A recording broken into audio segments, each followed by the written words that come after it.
quay at Antwerp, a steamer moored alongside, the musical chimes ringing from the old cathedral spire, the sound of the Brabançon, the Belgian national anthem. On the quay and on the steamer's decks, a jostling motley crowd. Military uniforms, the flutter of women's dresses, ship's officers gliding to and fro, the hatches battening down, steam getting up. Surrounded by groups of relatives or boon companions, passengers bound Congo-wards. Men of whose fitness for residing and governing in tropical Africa even a novice would have doubts. Young mostly, and mostly of a poor type, undersized, pallid wastrels. But here and there, an older, bronzed individual, one who has obviously been through all this before. The faces of these, distinctly not good to look upon. Scarred with brutality, with cruel and lustful eyes. Faces from which one turns with an involuntary shudder of repulsion. So that is the scene at Antwerp. It's a great port in Belgium, from where the steamships head west and south to the Congo Free State in the late 1890s, as described by a barrel-chested, handlebar-mustachioed young man called Edmund Dene Morel. And Dominic, I hope that you admired the way in which I evoked the sense of a barrel-chested, handlebarred, moustached young man there. Well, the one thing that was missing, so two things that were missing. Morel was born in France and his father was French, and then he went to boarding school in England. So you should have done an accent that was a cross like between... Theo Young-Smith. Right, like Theo Young-Smith. That's the voice you should have done. Theo has many qualities, but he's not barrel-chested. He's not barrel-chested. So yes, I think you captured the barrel chest very nicely there, Tom. Congratulations. Thank you, Dominic. The reason we're talking about this guy, Edmund Dene Morel, is that basically he is the hero of today's episode, isn't he? He is the man who draws the crimes of King Leopold's Congo Free State to the world's attention, and is probably the most effective human rights campaigner of the 20th century. He establishes the template for all the human rights campaigns that have followed. Yeah, he absolutely is. He is the link between the abolitionist movement that fought slavery in Britain, America, and elsewhere a generation before, and the human rights campaigns of the later 20th century, the anti-apartheid campaign, and so on and so forth. And today's episode really is the story of how he and his friends and his allies bring down Leopold's regime. Last week, we heard about how since 1885, King Leopold II of Belgium has presided over this reign of terror in the Congo Free State in pursuit of ivory and rubber and, of course, money. And this is the story of how he loses his grip. The Congo doesn't become independent or free, of course. It passes into Belgian government hands. But Leopold loses this prize that he has spent all his life trying to seize and then trying to sort of hide from the world's gaze. So, yeah, this is Edmund Dene Morel's story, really. So let's talk a little bit about him, Tom. He is born in Paris in 1873. Father French, mother an English Quaker, which may be relevant. Yeah. His father died when he was young. He went to boarding school in England. He ended up becoming a British subject and becoming a clerk. And he's an obscure man. When he's 18 years old, he starts work for a Liverpool shipping company called Elder Dempster. And as luck would have it, this shipping company has the contract for the steamship trade to the Congo. They have a monopoly. So they handle all the steamships that go to and from the Congo. And that is very much dependent on the company retaining the favour of Leopold II personally, isn't it? Exactly. They have been given the contract by the Congo Free State, and obviously they don't want to lose it. It brings them in a lot of money. Now, by the late 1890s, at which point Morel is in his mid-20s, they are sending him often every month to Antwerp because, of course, he speaks French. So, he's a useful employee. He's the ideal person, basically, to stand there at the quayside, supervising the arrivals and departures of all these steamships. He's already interested in Africa. Why wouldn't he be? Africa is a very exotic and exciting subject in the 1890s. He thinks the Congo Free State is brilliant. He believes what he reads in the newspapers about its civilizing mission. He actually writes articles about Africa and about the Congo Free State for industry magazines because he fancies himself as a bit of a writer. And he says, it's got a great future. King Leopold, what a tremendous fellow, all of this kind of thing. But also, I suppose, because he's investing his future in the company. Yeah, of course. Why wouldn't you want to read up about business that you're involved in? Absolutely, absolutely. But he's standing there on the quayside at Antwerp and he's watching that scene that we described earlier. And he starts to become suspicious of the ships that he sees.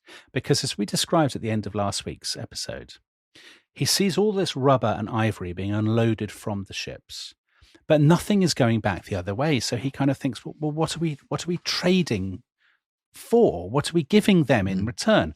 Now, at one point, he's called in by the Secretary of State of the Congo, who's this, he describes as a man thin to emaciation, inhuman, bloodless, petrified. I mean, there is a quality of Bram Stoker to quite a lot of what he's writing about. Sinister things in crates. Exactly. I was about to say there was something of the Hollywood melodrama, but actually the comparison with Dracula is a really nice one. This man calls him in and he's absolutely furious. He says the newspapers have reported what was in one of our recent shipments back to the Congo, a huge consignment of guns. And this sort of stuff shouldn't be appearing in the newspapers. Make sure it doesn't happen again. And Morel is confused by this. He thinks, well, why are we shipping so many guns back to the Congo? Why can't the newspapers report it? Why is it such a big deal? I mean, it's interesting that the guy assumes that Morel would understand. Yes, exactly. Isn't that so interesting? Well, I think a lot of people perhaps would not have been curious. Morel he's curious. So he goes away and he starts just idly almost looking into the account books, looking into the figures in the office. And he thinks this is weird. Nothing really adds up. The accounts that he sees, the figures written down in the ledgers, don't match what he can see coming off the ships, the massive consignments of rubber and ivory. And that's not reflected in the earnings. And he becomes obvious to him that there's a lot of fraud going on. Somebody is skimming off the top. And the answer, of course, is King Leopold. King Leopold is lying about the amount coming in and about how much money he's making. But the other thing that becomes obvious to him once he starts going through all these kind of dusty ledgers is that consignment of guns was not the exception, it was the rule. They are sending thousands and thousands of guns and rounds of ammunition to the Congo and nothing else. And we ended last week's episode with his great moment of revelation, a very kind of Hollywood scene. I was giddy and appalled at the cumulative significance of my discoveries. It must be bad enough to stumble upon a murder. I had stumbled upon a secret society of murderers with a king for a ringleader. I mean, it would make a great film, wouldn't it? It would, absolutely. Tabby, our assistant producer, said it reminded her of the Robert Harris novel about the Dreyfus case, an officer and a spy. And it very much has that quality. Yeah, kind of whistleblower. Exactly. So Morel goes to see the head of the company, who's a man called Sir Alfred Jones, the head of the shipping magnate. So he must be thrilled. Of course, Sir Alfred Jones is horrified when Morel says, I found all these discrepancies and I'm extremely concerned. Jones says, well, listen, I'll go to Brussels myself and I'll talk to the king about it. Then Jones calls in Morel a few weeks later and says, well, I've been to Brussels. I saw the king. The king said, yes, he's very disturbed about what you've discovered. He'll set up a commission. Exactly. Reforms will be carried out. He said, and Sir Alfred says to Morel, don't worry. The Belgians are doing great things and we have to give them time to get their African house in order. In the next few months, Morel finds that he's being frozen out. He's not going to Antwerp as much as he was. Then he's offered a promotion. Great news, you've done so well, and you're going to be posted overseas. And then he says, no, I don't want to go overseas. I want to stay in Britain. And then he is offered another promotion to become a consultant, pushed up the ladder of the company. And it's very clear to him that the company are now trying to shut him up. Or to offer him a bribe. Effective, or both. I mean, that's both. That's what they're trying to do. They're trying to get him out, either get him out of the picture or push him upstairs, push him into a back office, well paid, stay quiet. So in 1901, at the age of 28, he resigns from Elder Dempster and he resigns to become a full-time writer, but not just any writer. As he wrote himself, his goal was, and I quote, to do my best to expose and destroy what I then knew to be a legalized infamy, accompanied by unimaginable barbarities and responsible for a vast destruction of human life. In other words, he has quit the company to become a full-time campaigner, to become an activist, effectively. Now, the real puzzle is why? What is it in him that makes him want to do this? See, I don't think it's a puzzle at all. I know what you're going to say. Well, and I think Hochschild actually agrees, because he wrote a kind of second edition about this. So I think it's the influence of his mother, who's a Quaker. Yeah. And throughout this podcast, we've talked about the role played by Quakers in human rights campaigns, abolition of slavery being the obvious example. And although it is true, as Hochschild says, that Morel is not conventionally religious, he's not, he doesn't attend Quaker meetings or Church of England services or anything like that. Nevertheless, it's clear that he has absorbed values, I would say, from his parents, probably particularly from his mother, and that this is manifesting itself through his moral assumptions and his campaigning zeal. Well, that is one possible explanation. The only downside with that is there's absolutely no evidence for it, because we do know that he's in no way personally religious, and there's no evidence that his mother did have this influence on him. So it's a supposition, and it's not an unreasonable one, but it's only a supposition. He has values. And yes, where do these values come from? I mean, they don't just magically materialize. Maybe they come from his boarding school, Tom. You're underplaying the importance of a school, I don't which is think sad. So. Well, maybe. I mean, you have a sense of campaigning zeal, of a particular commitment to notions of human rights, a long historical tradition. His mother belongs to that tradition. He manifests that tradition. I would say it's the likeliest explanation. Well, the truth of the matter, of course, is we don't know. What we do know is he does feel personally responsible, because he has worked for the company. And I think that's a huge part of this story. And it is also with his great ally, who we'll come to later. This is the story of two men who both felt implicated because they had both been perhaps naive in some way. Well, but think of Benjamin Lay going to the Caribbean and feeling personally implicated in slavery there. I think the parallels are very, very clear. It's a very common story, actually. Some of the keenest abolitionists tend to be people who've been involved with the trade in some way. Anyway, at first, he struggles. And this is something actually that Adam Hochschild's book doesn't really capture. That actually at first he succeeds only because he gets funding from a rival Liverpool shipping tycoon. And this is a guy called John Holt, who's a rival of Sir Alfred Jones, and gives him the money to found his own paper, the West African Mail. So there's a really good article on this by a scholar called Dean Clay. And he points out that basically this is a question not just of altruism, but of business rivalry. This rival tycoon wants to bring down Elder Dempster, or at least do them down a bit. So he gives Morel the money to do his campaign. And Morel starts to pour out, not just, dozens of articles, thousands of words, but millions of words. So an enormous quantity of what we have been saying in this podcast about the Congo comes from Edmund Dene Morel, because he is the single biggest source.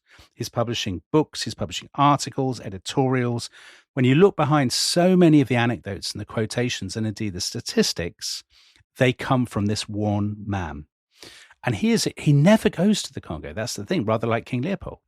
But the extraordinary thing is he is absolutely brilliant at persuading insiders, even people within the mercenary force, the force publique, to leak material to him, which goes back to your question, Tom, last week about, are there people who feel guilty? Are there people who have regrets or have doubts? There clearly are, because from 1901, they are feeding this guy information, the facts and figures and anecdotes and all of these kinds of things. And I suppose the situation for them was that if they're feeling a sense of guilt about what they've been doing, they don't have a vent for it. But Morel's appearance on the scene provides them with just that vent. Exactly. He gets so much information that he starts to taunt the administration of the Congo. He'll print lists of things that their own employees have offered to sell him. He'll say, basically, here the bullet-pointed list of the things that I'm being offered. At one point, they issue an instruction to their subordinates. They say, stop writing things down because Morel is reprinting them in his newspaper. He gets hold of that order and he prints that in his newspaper as well. So he's mocking them the whole time. But his single most powerful source, actually, this will please you, Tom. Doesn't please me, but it doesn't surprise me. Let's put it like that. It's not from within the administration, but it's missionaries. So many of the most shocking stories that we mentioned last week about floggings, about beatings, about these horrendous atrocities, these are from Protestant missionaries, often British, American, or Scandinavian. So we said in the previous episode about the hand chopping, the most notorious manifestation of barbarism in the Congo, that these were usually from corpses, from dead people. But there is one horrible account by an American missionary where he describes seeing soldiers cut off someone's hand, and to quote, while the poor heart beat strongly enough to shoot the blood from the cut arteries at a distance of fully 4 feet. I mean, once you read details like that, they're kind of seared on the mind, aren't they? They are seared on the mind, and that's partly why his campaign is so effective. So by about 1903, within 2 years of leaving his job, Morel has managed to, by writing, and he's got all these great journalistic contacts, he places pieces everywhere, he's managed to make this a political issue in Britain. And in May 1903, the House of Commons actually holds a debate on the Congo Free State. There is a motion to call upon the signatories to the Conference of Berlin to take measures to ensure that the Congolese people are going to be treated with greater humanity. And the motion is introduced by the Liberal MP Herbert Samuel. And he, in his speech, so I had a look at Hansard for the text of the debate, he deplores what he calls the seething turmoil and barbarous acts of repression under King Leopold. He doesn't hold back. But the brilliant thing for us, Tom, is that he presents this as a great patriotic British endeavour to clean this up. It's always been the boast of this country, says Herbert Samuel, not only that our own native subjects are governed on principles of justice, but that ever since the days of Wilberforce, England has been the leader in all movements on behalf of the backward races of the earth. Here is an occasion when those responsible for our policy might pursue these great traditions and add to the annals of the good deeds of this country. I mean, there is, of course, a lot going on there. There's a lot going on there. But just to point out that, of course, Britain's preponderance in the anti-slavery campaign, and now as is being proposed in the campaign against the depredations in the Congo, is dependent on her global power. Yes, of course. Dependent on the navy and dependent by implication on the possession of her empire. And so essentially what is being offered is a kind of form of liberal imperialism, isn't it? Absolutely it is. That the British Empire exists as a force for good. Mm-hmm. And I mean, this is something that has been manifest in the campaign against slavery right from the time of Napoleon. So the Congress of Vienna, it is mass demonstrations in Britain that forces Lord Castlereagh, the Foreign Secretary, to go to the Congress of Vienna and say, guys, I'm really sorry. We've got to write in all this anti-slavery stuff. Yeah. And kind of the same thing is happening now because the motion is carried in the Commons, mm-hmm. and it is proposed that all the countries that had been participants in the Berlin Conference should get together and press for a Congo state that is governed with humanity. Exactly. So supreme irony is that it's Britain's imperial position that allows it to take this view, which of course some listeners may say is rank hypocrisy, but others may say is an example of the kind of ambiguity of empire, right? Well, we'll be talking about this, won't we, in our bonus episode. Exactly. Now, the Foreign Office, when it hears about this debate, says, okay, let's not rush into anything. Let's actually try to get some hard evidence ourselves rather than relying on us activists. We have a man on the ground in the Congo, and we'll ask him to find out exactly what's going on. And now we come to the other great hero of this story. And this is a man called Roger Casement. And next week, Tom, I know you're going to be talking to the Irish novelist, the great prize-winning novelist, John Banville, about Roger Casement's story. He's an extraordinarily interesting figure. There's a richly fascinating life. So John Banville will be talking about him because in John Banville's opinion, Roger Casement is the greatest of Irishmen. Right. So high praise. So, because we should mention he's the British consul, but he is Irish. Yes. So just very quickly on Casement, because we'll be doing him next week. Casement, born to a Protestant family in Dublin. He went to the Congo when he was 19 years old. He is implicated. He had worked for Henry Morton Stanley as a surveyor. He'd worked on the route for Leopold's railway. Casement is a very handsome, striking man, an enormous black beard, great sense of natural dignity, very polite. He's a great talker. Everybody comments about his voice, says what a beautiful voice he has. No sense of humor whatsoever, I think it is fair to say. which is always a good thing in an activist, by the way. You don't want them to be sort of ironic. You want them to be earnest. And everybody always remarks how kind and gentle he is. Even when he first arrived in the Congo, people said he's very nice to the Africans. People said he was too nice. He gives away too much. Joseph Conrad had met him in his journey in 1890. Well, they'd gone together on the Roi de Belge, the steamship. They had hung out together. Conrad had written in his journal that Casement was most intelligent and very sympathetic. And Casement undoubtedly had heard stories about the darkness, because we know that in 1887 he'd been on a steamboat with a Belgian officer who said, life in the Congo is brilliant. I pay my men 5 brass rods for every severed head they bring me. Well, I think the assumption is, isn't it, on the darkening sense Conrad has of imperialism derives a lot from Casement. So Casement had joined the British colonial service. He'd worked elsewhere in Africa. And then in 1901, the Foreign Office sent him back to the Congo as Britain's consul. And before going to the Congo, he went to see King Leopold in Brussels. King Leopold said, brilliant. I hope you have a great time in the Congo. If you've got any issues, come to me first. If you saw anything wrong. I'm the father of the Congolese. Exactly. Casement goes to the Congo, and quite clearly he's very disturbed by what he sees. He says it's beastly. He starts asking the Foreign Office if he can go on a fact-finding trip to the interior. And for various reasons, it doesn't happen. But then after this Commons debate, they say, okay, you can go. Please go and find out what on earth is going on. So Casement goes off on this mission. He is not, I think it's fair to say, a happy or a well man. He's got malaria, he's got dysentery. He's also plagued, I'm sure you'll talk about this with John Banville, Tom. He's plagued by doubt and guilt because Casement is gay, and his sexuality is a kind of a torment to him in many ways. He's has all these sort of agonies of fear and doubt and whatnot. Anyway, he goes upriver by steamboat. He spends 3 months in the interior. Have you seen this? So for company, he has a bulldog called John, and he has a servant called Hairy Bob, and Hairy Bob can cook only 3 dishes: chicken, custard, and boiled sugar. Chicken and custard is delicious. Well, I mean, if you've got dysentery, is this the ideal diet? That's my question. No wonder his Casement's so miserable. So he goes out into the interior, and what he finds is even worse than he feared. And we know this from his daily diary. The country a desert, no natives left. I walked into villages and saw the nearest one. Population dreadfully decreased, only 93 people left out of many hundreds. And then a really sort of moving entry in its way. August the 30th, 16 men, women and children tied up from a village, Mboye, close to the town. Infamous. The men were put in the prison, the children let go at my intervention. Infamous, shameful system. Now, all the time, he is sending dispatches back to London, and he says, look, this is dreadful. Leopold has, and I quote, put the natives on a path to their final extinction and the universal condemnation of civilized mankind.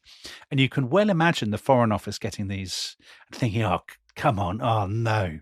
Because they don't want to cause a huge fuss. But also lurking in that sense of the shameful system, the infamous shameful system.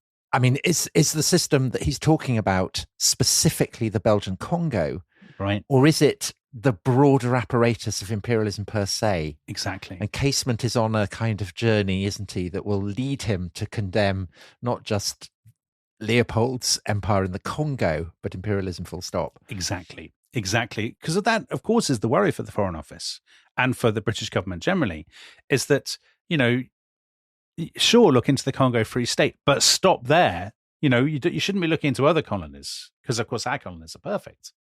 Anyway, he gets back to London eventually, goes back to England in 1903. He writes his report. He actually finished the report coming home from a country house weekend with his old pal, Joseph Conrad. Now, his report is written in this kind of legalese. Hochschild describes it, I thought, in fascinating terms, the language that Amnesty and similar groups would later make their own, formal and sober, assessing the reliability of various witnesses, filled with references to laws and statistics and accompanied by appendices and depositions.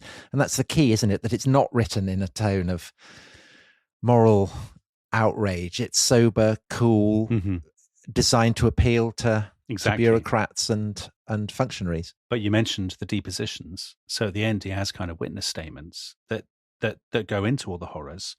And the Foreign Office are really shocked by the witness statements. The British ambassador to Belgium says, I can't believe that the Belgians would have done this. They're a cultivated people, even under a tropical sky. Surely the Belgians couldn't have lowered themselves to this. Anyway, This report is finally published. Britain sends copies at the beginning of 1904 to every signatory to the Conference of Berlin. Even Leopold can't ignore this. I mean, this is a big story. And he says, well, I'll set up my own commission to investigate it. That's his usual ploy.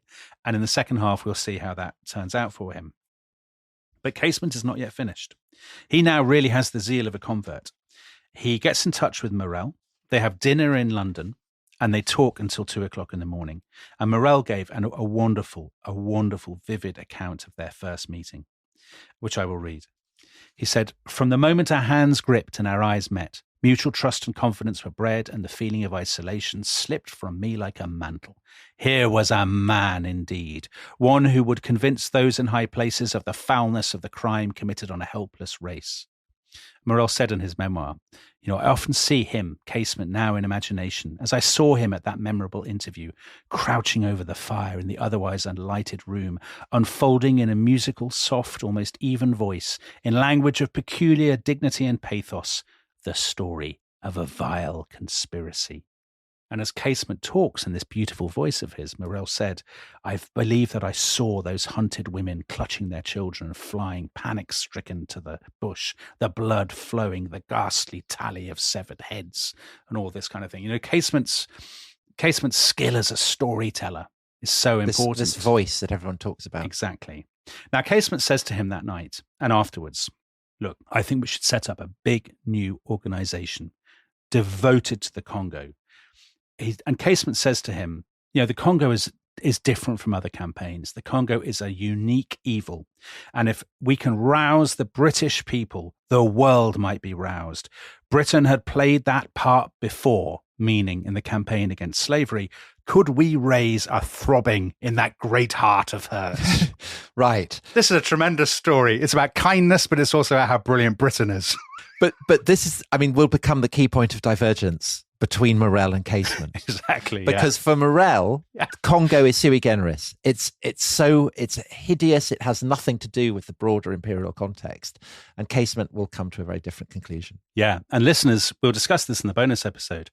Is the Congo unique, or is the Congo symptomatic of the crimes of imperialism? And this is an issue for historians to this day. And indeed for moralists and theologians. Exactly. Ongoing debate at the moment. Very, very bitter debate, I think is fair to say. So anyway, Morel says, look, the new organization, I don't really have the money to set this up. Casement says, here's a check for £100. Which he can't afford. It's more than a month's salary for Casement, a lot of money. Morel uses this to buy a typewriter, and the Congo Reform Association is born, one of the great human rights campaigning organizations. Now, after this, Casement slightly drops out of the story. The Foreign Office give him a promotion. They promote him to consul in Lisbon. So off he goes to Portugal. Which he doesn't like because he finds it too civilized. Yeah, it's boring. He and Morel are still great pals. They had a code. They had nicknames for each other. So Casement was Tiger, Morel was Bulldog, and Leopold was the king of beasts. You see, I find that odd because I would have thought that Casement would be Bulldog because he's got John, his bulldog. But Morel is more... He looks like a bulldog. Yeah, he looks like a bulldog, and maybe there's a sort of patriotic thing there. He's kind of British bulldog with his barrel chest. Maybe, but I think of John. Okay, I don't think Casement is a tiger. If you're going to be an animal, Casement's not a tiger. No. I think he's a puma. A puma? Yeah. Because he goes to South America, and he's a kind of man of the shadows. Yes, I suppose. Yes, I can see that. Anyway, that's... But it's good to have a dog in the story. I love a dog. On the rest is history. We're very keen on dogs. So Morel throws himself into this new association. It has its first meeting in Liverpool, of course, the great shipping port, in 1904. And it gets 1,000 people. Now, it's slightly different from other human rights campaigns. And this is perhaps why it's more effective. It's a very establishment campaign. He has all kinds of endorsements from earls and viscounts, especially bishops. He loves a bishop and he loves an MP. Bishop's very big in the anti-apartheid campaign. Indeed. He loves an MP. And Morel never criticizes the British Empire or colonialism per se. He loves Britain. He loves Britain's empire. So that's not just a tactical move. He genuinely thinks Britain is top nation and also top nation for kindness. And that's why Britain is peculiarly well equipped to lead this campaign. I think he genuinely thinks this. And he is, for somebody who basically was a shipping clerk, he turns out to be absolutely brilliant at running this campaign. He works incredibly hard. He writes 600 letters a month, which is 20 letters a day on average. He's a brilliant speaker. He will talk without notes to audiences of thousands, week after week after week. He's great at tailoring his message to different audiences. So to businessmen, he will talk about Leopold as monopoly betrays free trade. To bishops, he says it's our Christian duty. To audiences of the sort of common people, he says it's Britain's responsibility as top nation to lead the world. He always makes sure he has MPs from different parties sitting on the platform, as well as all the local bigwigs. He's great at wooing rich supporters. So the Cadbury's chocolate family, we did a podcast about them last year. They're Quakers. They see themselves as great philanthropists. He gets loads of donations from them. He likes a celebrity. So Sir Arthur Conan Doyle, the Sherlock Holmes creator. He gets Conan Doyle to rallies. He gets him to write his own book on the Congo, The Crime of the Congo. I mean, the thing about that is Conan Doyle is very keen, say, on the war against the Boers in South Africa that the British are fighting. So he sees no contradiction between supporting British imperialism in South Africa and excoriating Belgian imperialism in the Congo. What a perfect recruit. Probably the most famous writer of the day. Very patriotic. You can't write him off as a do-gooding, bleeding-hearted. He loves a campaigning cause, Conan Doyle, but there's no doubt that he also loves Britain. So the perfect person to have. And Morel also knows the value of the modern image. So it's Morel who really pioneers the use of slideshows with all these pictures of people with their hands cut off. And this is, in a way, the highlight of his rallies. It's the bit that everyone's been waiting for and that everyone will remember. He shows them the pictures, and that's the thing that really, really has an effect. A.J.P. Taylor, the great historian, himself from a dissenting background, said that Morel was, in his view, the single best, most effective activist, most effective leader of a campaign in British history. And I don't think he's wrong, actually. And I mean, the thing is that he is kind of going with the grain of British public opinion. Part of their patriotism is a sense that, this is the country that abolished the slave trade. Mm-hmm. They're on the side of the angels, all of that. But in government, there is still a kind of a slight cynicism, a slightly more Machiavellian approach to things. So there's a Belgian newspaper editor who is quoted by Hoxell, who once shrewdly remarked that Lord Salisbury, who was, Prime Minister throughout much of this period, is, and I quote, is not a man to care much about the fate of the blacks, any more than that of the Armenians or the Bulgarians.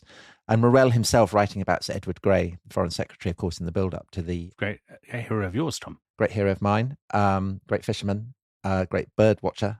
However, Morel does say of Sir Edward Grey that he would act only when kicked, and if the process of kicking is stopped, he will do nothing. And basically, Morel sees it as his job to do that kicking. But as kickers go, he's probably the best kicker, or one of the best kickers. The Johnny Britain. Wilkinson of moral kicking. And not just in Britain. So by the middle of the 1900s, there are branches of his association in France, in Germany, in the countries of Scandinavia, in Switzerland, in Australia, in New Zealand. And he has put the issue of the Congo Free State on the front pages of newspapers in almost every country on earth. So the question is this enough to trouble Leopold? How will the king fight back? Can I just read what you've put in your notes? The concluding question. So just a quote. This is what you've written, Dominic. So the tide seems to be turning, but will this be enough to trouble Leopold? How will he fight back? And how does it involve one of the, and now capitals, fattest men in history? The fattest men in history. Come back after the break to meet this extraordinary man. This episode is brought to you by Rocket Money. Tom, we often talk about how to organise our finances. I'm very conscious that I'm paying for a lot of mad subscriptions. And there's one thing that we've talked about often on this show. It's the thing that we probably hate more than any other, and it's a hidden fee. I would love to get my finances under control. There are all these things piling up on our bank statements, and I think I need to fix this problem. I need to sort this out and to stop this. I mean, my finances are so chaotic that I need this app. So I'll tell you what it is. It's called Rocket Money. It's a personal finance app that helps find and cancel your unwanted subscriptions. It monitors your spending and it helps to lower your bills so that you can grow your savings. With Rocket Money, you can track all of your subscriptions and you can easily cancel within the app with just a few taps, saving you time, avoiding charges. And you can also set budgets and goals and get personalized insights and regular reports to track how you're doing. They will even send you real-time alerts for large transactions, upcoming bills, refunds, and even low balances. So let Rocket Money help you reach your financial goals faster. Join at rocketmoney.com/ishistory. That's rocketmoney.com/ishistory. rocketmoney.com/ishistory.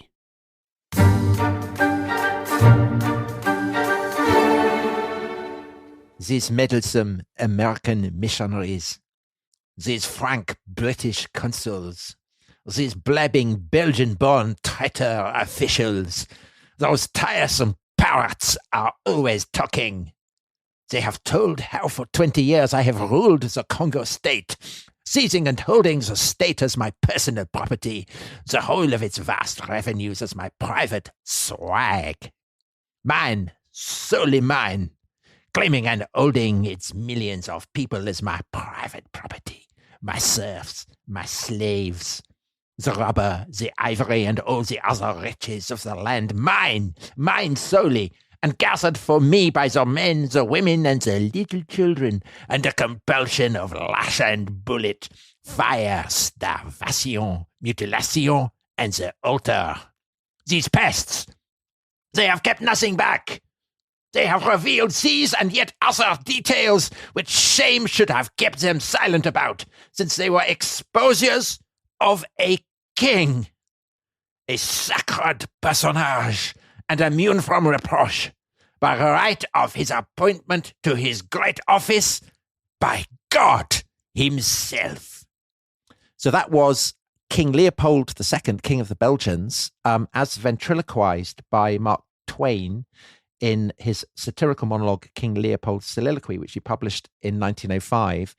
Mark Twain, of course, one of the greatest American writers, and we've already had a lot of great writers in this series, but it's good to get Twain in, isn't it? Definitely. So we'll come to Twain in a little bit because Twain joins the campaign against the Congo Free State. But first of all, well, how's Leopold? How's he reacted to all this? I mean, I think it's fair to say he probably does think what the words that Twain has put into his mouth. Leopold is now, he turned 60 in 1895.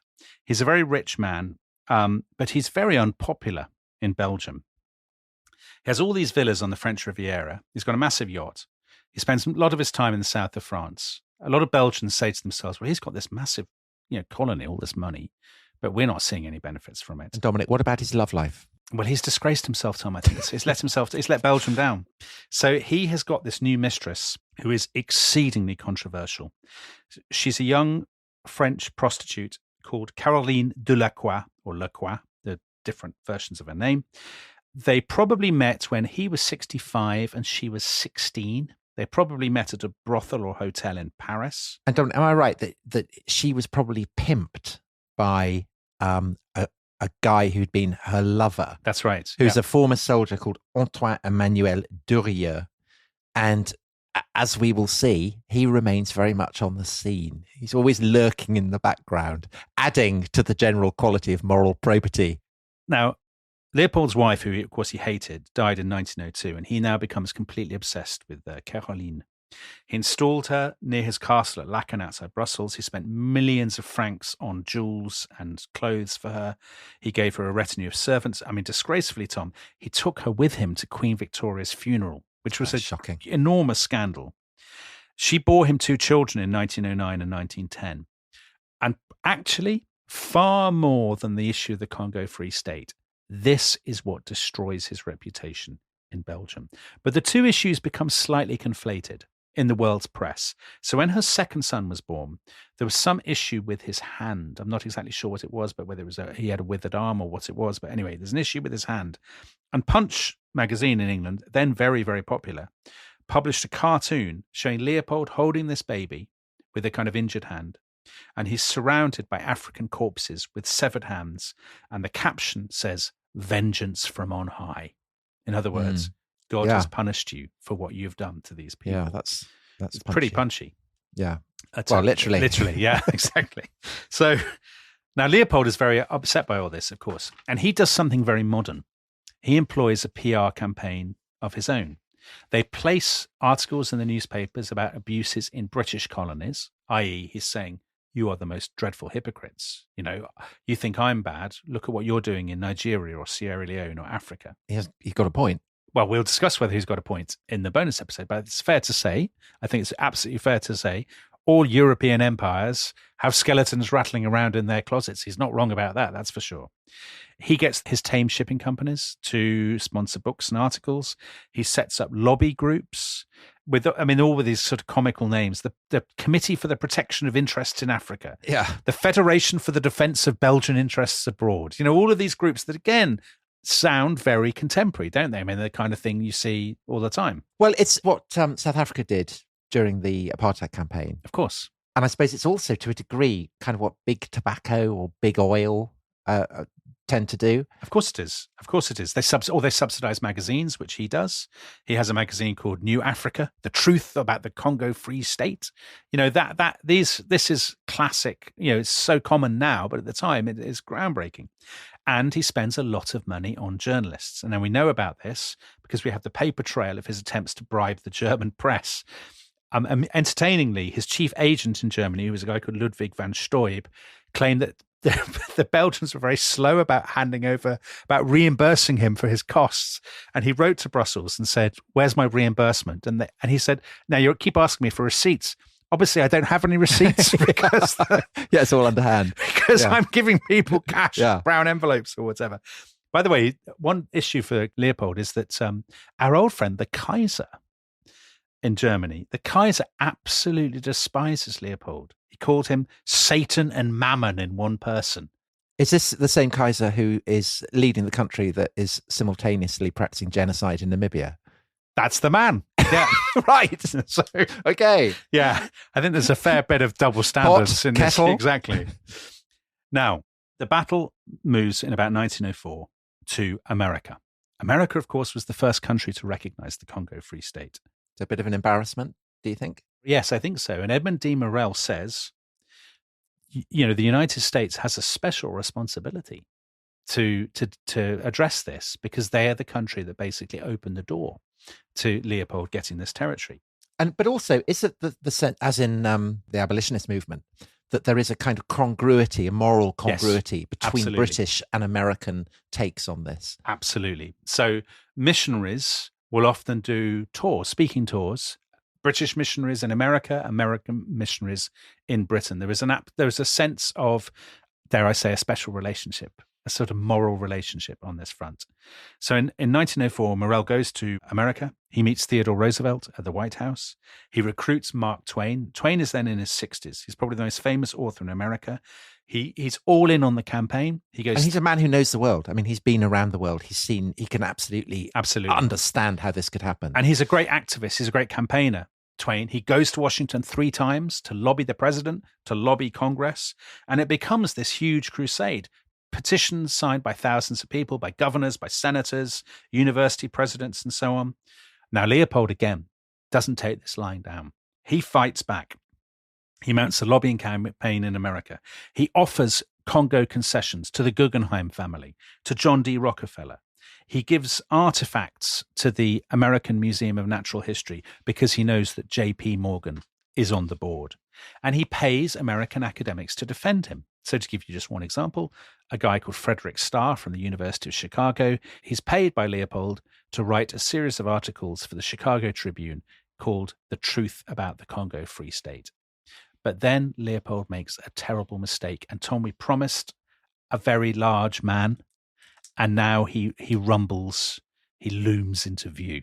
How large is he? Just so we get that established. He's right about 21 stone. I don't know what that is in American measurements. So you're so heavy. One journalist said he made President Taft look like a top worker in a team of acrobats. Exactly. And President Taft is famously large. He's the fattest president in American history, and this bloke makes Taft look like a kind of gymnast. Like a sylph. Exactly. Yeah. So this guy is called Colonel. I mean, you couldn't make it up. He's called Colonel Henry I. Kowalski, and Leopold takes him on as his chief lobbyist and pays him the equivalent of about $1 million a year today, 100,000 francs. Now, Kowalski has a series of problems. One, he's a total fraud. And two, he's a narcoleptic. So, and this may be related, I think, Tom, to his fatness. So he will fall asleep unexpectedly. He's a lawyer. He'll fall asleep in court. He falls asleep when he's waiting to meet people in hotel lobbies. And he also, I read, falls asleep in the street. So he'll be like walking down the street or something. I don't know. Is he still standing up? Is he fall over? I mean, he's a large man. Don't sheep go to sleep standing up? Standing up, exactly. So you'd hope that he wouldn't fall. The sort of tremors. Yes. Echoing across New York. Anyway, the Belgian ambassador, when he hears that Leopold has employed this guy, says, "What? This man is a notorious fraud. Like, what are we doing?" So basically, after the first year, the Belgians don't renew this guy Kowalski's contract. We've changed our minds. Kowalski, when he's not asleep, is outraged by this. And do you know what he does? He goes straight to the newspaper baron, William Randolph Hearst, and he says, "I've been working as a paid lobbyist for King Leopold II of Belgium. Would you like the story?" And to Leopold's horror, in December 1906, the New York American, one of Hearst's papers, banner headline on its front page, "King Leopold's amazing attempt to influence our Congress exposed."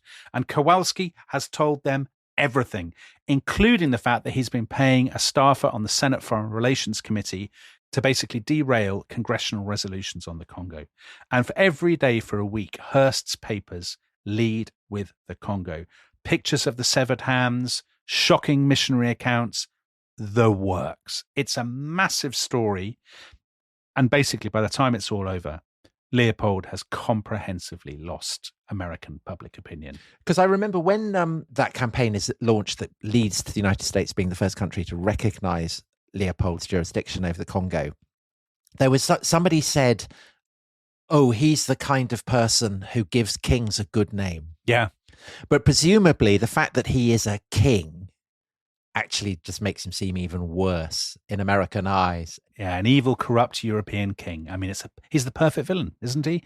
With his sort of 12-year-old mistress or whatever she is. I mean, it's a terrible... He is a very bad standard bearer for European colonialism, I think it's fair to say. So Leopold has probably only one card left now. Remember that he had set up one of his little fake commissions to investigate the Casement report. So this has 3 judges on it. There's one Italian, there's one Belgian, and there's one Swiss. And Leopold is pretty confident that they will fall into line because the Italian bloke already works in the Congo as his chief appeal court judge. So he thinks, well, what could possibly go wrong? And unbelievably, to his complete horror, the judges, they take it far too seriously. They say, well, we'll obviously go to the Congo and we'll investigate the abuses. It's like, oh no. They go up the river by steamboat, Joseph Conrad style. They talk to 400 witnesses. They talk to Africans who've been flogged with a shikot. They talk to people who've been held hostage, all of this kind of thing. Leopold, meanwhile, is lurking back in Brussels, waiting for their report. And he starts to hear rumors that one of the judges, we don't know which one, has started crying during the interviews. He's been so moved by the stories. That's a very bad sign for Leopold. Then a terrible sign. The judges come back and they go to brief the Governor General. So that's in Leopoldville. I guess it's in Leopoldville at this point. Or Boma, the original capital, I'm not sure which. This is a guy called Mr. Costemans. They go to brief him about their findings.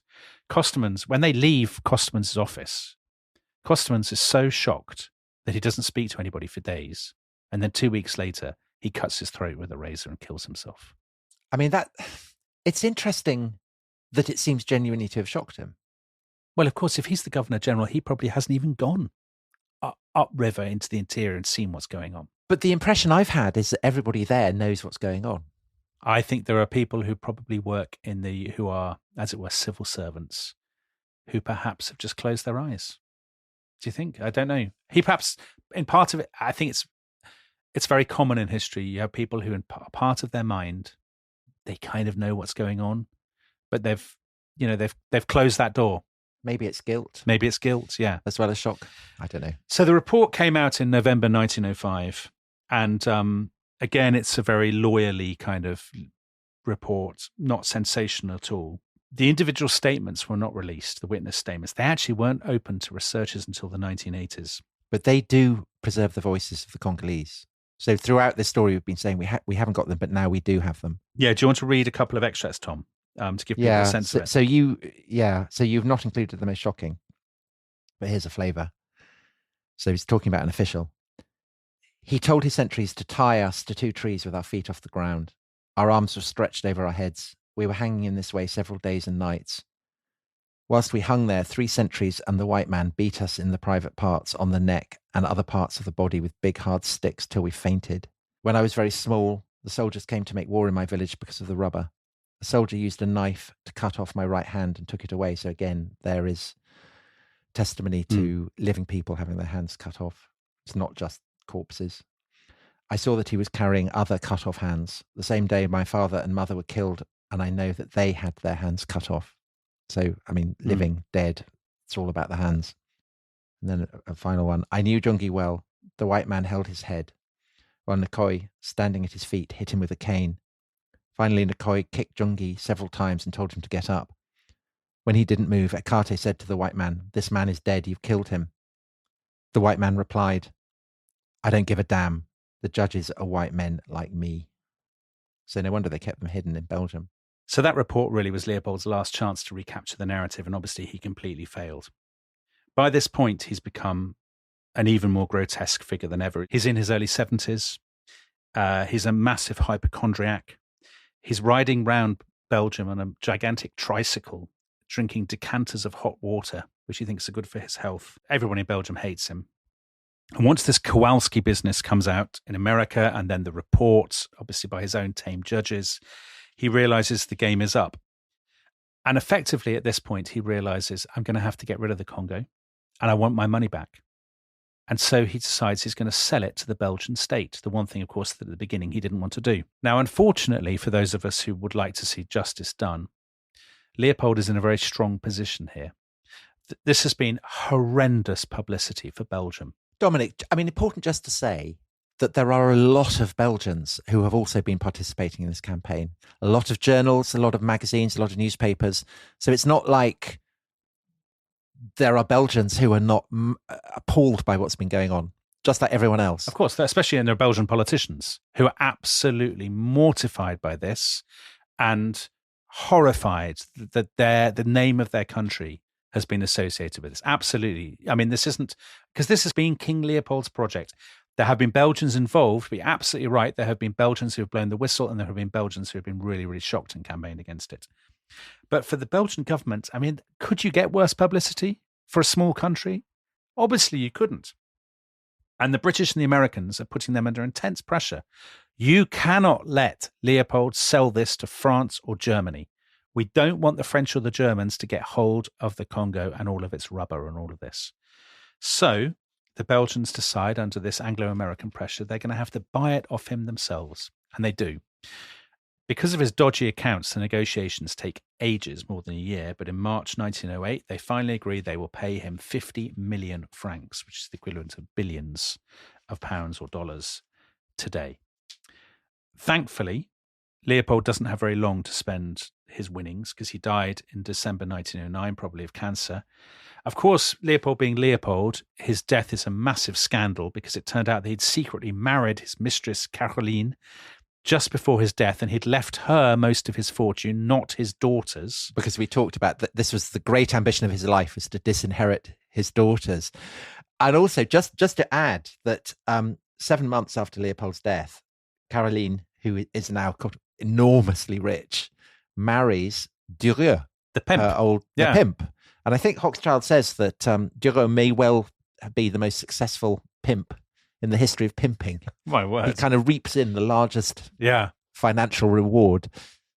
Because basically, I mean, he's made millions and millions and millions. There's a massive scandal, a huge legal battle, 3-way legal battle between Leopold's daughters, Caroline, and the Belgian government for control of his estate. It's I can't believe Robert Harris hasn't written a novel about this. But the thing is, you see, it ends up being forgotten because just 5 years after his death, plucky little Belgium becomes, the casus belli for Britain, in the First World War. And it has a new king now, his nephew, Albert. And he becomes the great symbol of Belgian resistance, doesn't he? So everybody is like, let's forget Leopold ever existed. So the kind of the Belgian royal family get what kind of great war washed, I suppose. They do get great war washed, exactly. So let's just say very quickly about what happened to the other characters in this story. Stanley, at the time, actually came out of this pretty untainted by the Congo scandal. He'd become an MP, a Liberal Unionist MP. He died in 1904, so round about the time the furore is reaching its peak, but it never really seemed to sort of engulf him. Although, of course, now, modern historians and biographers, when they write about Stanley, I mean, obviously the Congo plays a very large part in his story. There was a big debate, wasn't there, whether to remove a statue of him from his birthplace in Wales. That's right, yeah. I think they kept the statue. I think it's still there. Casement, who we'll be hearing lots more about next week with you and John Banville, he ended up becoming the champion of another great humanitarian campaign. So rubber workers in the Peruvian Amazon. He's a great champion of them. He's knighted in 1911, but then he becomes absorbed by another cause, which is Irish freedom. An extraordinary story. And he ends up on a U-boat with a load of guns trying to smuggle weapons in. Kind of 3 days before the Easter Rising. I mean, spoiler alert, he's hanged for high treason. Most of his Congo allies plead for clemency. Morel pleads for clemency. Conan Doyle pleads for clemency. But interestingly, Joseph Conrad did not and refused. And Conrad said Casement had taken honours from Britain. He'd represented Britain. Got a knighthood, hadn't he? He had then betrayed Britain and, he got what was coming to him. So Conrad's a pretty conservative figure, so that's not necessarily surprising. Morel carried on campaigning about the Congo, even after being taken over by the Belgians. We'll come to that in just a second. But he was radicalized eventually, a little bit like Casement. So in the First World War, Morel is probably the best-known pacifist in Britain. And he ended up being sent to prison for sending pacifist pamphlets to Switzerland, which was in breach of the Defence of the Realm Act. He ends up joining the Labour Party. He stood for Labour in Dundee in 1922. He beat Winston Churchill to the House of Commons. It's amazing how all these figures kind of intersect. Connect. I know there's a great book to be written about, imagine a book with your characters like Conrad, Casement, Morel, Churchill, all of these, Mark Twain. Anyway, he died tragically of a heart attack 2 years after being elected to Parliament when he was just 51. So that was the end of him. But his legacy, of course, is a tradition of human rights activism that never really goes away. And obviously we're still very familiar with to this day. But before we close, we should just a word about the Congo. Because the real question, of course, is how does it change? What changes after Leopold is gone? It's definitely true that when the Belgians take it over, there are fewer reports of atrocities. We don't have the same reports of burned villages, people being taken hostage. It doesn't seem to have been the severing of hands, all of that stuff. However, a lot of the cast in the Congo are the same people. The same officials, the same station chiefs. The force publique continues with the same name. The rubber trade continues, and there is still forced labour. Even after the First World War, the Belgian Congo is notoriously brutal. They're still using the chicotte, they're still using forced labour. The focus has moved now to mining, copper, tin and gold. But the conditions in those mines are pretty horrific and thousands of people die. There's Tintin in Congo, Hergé, one of I think his second Tintin book. And he goes there and it turns out all to be the fault of Al Capone. Yeah, and Tintin in the Congo, you can't get it. You have to order it specially. You can't get it now. It's been withdrawn from sort of general sale in children's bookshops. It's seen only as a kind of historical curiosity because the portrait of Belgian colonialism and of the people in the Congo is seen as inappropriate for 21st century children, which I can completely understand, I have to say. Even in the Second World War, when obviously Belgium is one of the allies, there's still forced labour, and the colonial government demands 120 days per person of forced labour from its African population to meet the allies' demands for rubber, for their trucks, for their jeeps, for their tyres of their aeroplanes and so on. So, there is that dark side to the Allied war effort. Now, some scholars have tried to make a case for the Belgian Congo and have said, great public health campaigns, trying to eliminate sleeping sickness and yellow fever and things like that. And there's perhaps a degree of truth in that. But one thing that people always say about their colonies is, look at the results, judge us on the legacy.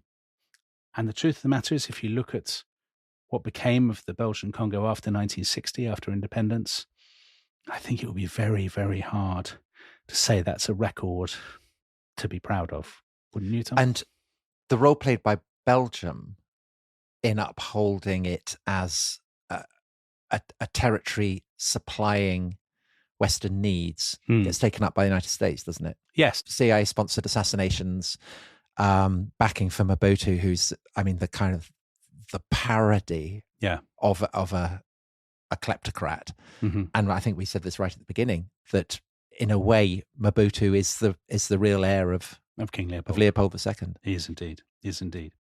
So there's obviously still loads to talk about. And actually in Thursday's episode, we'll be going back to the book that we began with, which is Joseph Conrad's Heart of Darkness. A great subject for a history podcast because it's one of the most influential works of fiction ever written. Conrad himself is a fantastic character. Extraordinary man. And the impact of that book is really, really worth talking about. So that's what we're doing on Thursday. But for our Rest is History Club members, a day earlier on Wednesday, we'll be discussing the deeper questions from this series. So we'll be asking about the death toll. How many people died in the Congo Free State? And is it fair to call it, as some people do, a genocide? Is it fair to see it as representative of European colonialism generally? So in other words, does this tell us something very dark about European imperialism? And should we perhaps revise the sort of canonical version? And, what are the controversies that surround Adam Hochstral's book, the book on which we base so much of the series? So that's for Rest is History Club members. And if you want to join, you can just head to therestishistory.com and then you'll hear it. Thank you very much, Dominic. Brilliant. Amazing sweep of a terrible story. As I say, we'll be back in our next episode with Heart of Darkness. And then next week, there'll be also a bonus on Roger Casement. So lots of Congo. But for now, bye-bye. Bye-bye.